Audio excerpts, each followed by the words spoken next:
Hello, welcome to Elizabeth Reads. Today we're doing chapter 26 of Jemima Small chapter 27, I lied, of Jemima Small versus the Universe by Tamsin Winter. The next day at school, Mickey brought his Mary Poppins script to the canteen at lunchtime so I could help him learn his lines. I didn't like going to the canteen when it was busy. People looked at my tray to see what I'd chosen to eat, even some of the dinner ladies. Some people looked at me like I shouldn't be eating at all. The whole canteen smelled of chips anyway. I probably gained calories just breathing the air. Miss Nisha's getting a screen for the back of the stage, Mickey said as we joined the queue. She's going to add some animated bits like... Suddenly, Dylan Taylor shouted, "Guard your food!" from a nearby table. "She's hungry!" He laughed and made pig noises until one of his friends told him to shut up.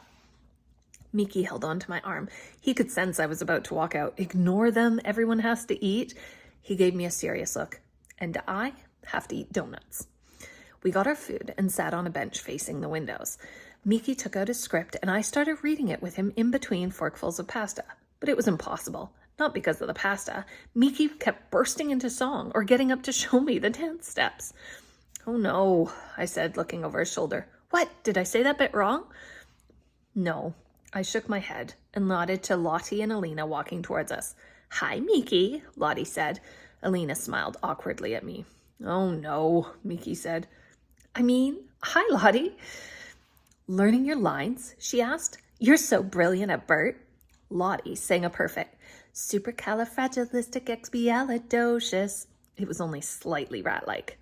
Mickey looked at me cross-eyed, and I tried not to laugh. Mickey had been begging me to bring Jasper's tarantula into school so he could scare Lottie in rehearsals, but I'd never do that, not to an innocent tarantula. Lottie turned to me. "I'm playing Mary Poppins. It's the star part." "I know, Lottie. You've told everyone 1,000 times." She gritted her teeth. "Anyway, some girls in year 9 auditioned, but Miss Nisha chose me." She elbowed Alina. "Lottie's got the biggest part in the whole play," Alina mumbled, as though she was reciting a line she'd had to learn. Didn't take a genius to work out who was directing. Lottie laughed. "It's going to be a really big production, the biggest ever." Mickey sighed and picked up his bag. "You're not funny, Lottie. Come on, Jemima, let's go and practice in the form room." I tried to think of something to say back, but Lottie was standing there with her honey blonde hair and perfect weight and the star role in the Christmas production and qualifying score for the selection round of Brainiacs linking arms with my old best friend. And I couldn't think of anything because there wasn't anything to say. She was just like Mary Poppins, practically perfect in every way. I picked up my bag, dumped my plate on the trolley, and started walking towards the door, and then I stopped. There was something wrong with her. I told Mickey to wait and went back to where Lottie was standing.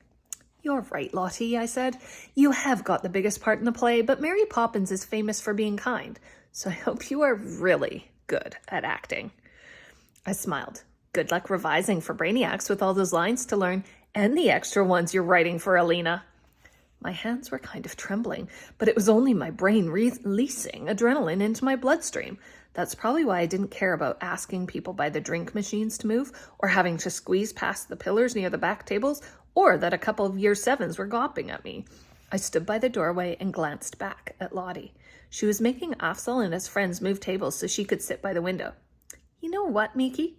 I said. "I'm going to obliterate Lottie Freeman at Brainiacs."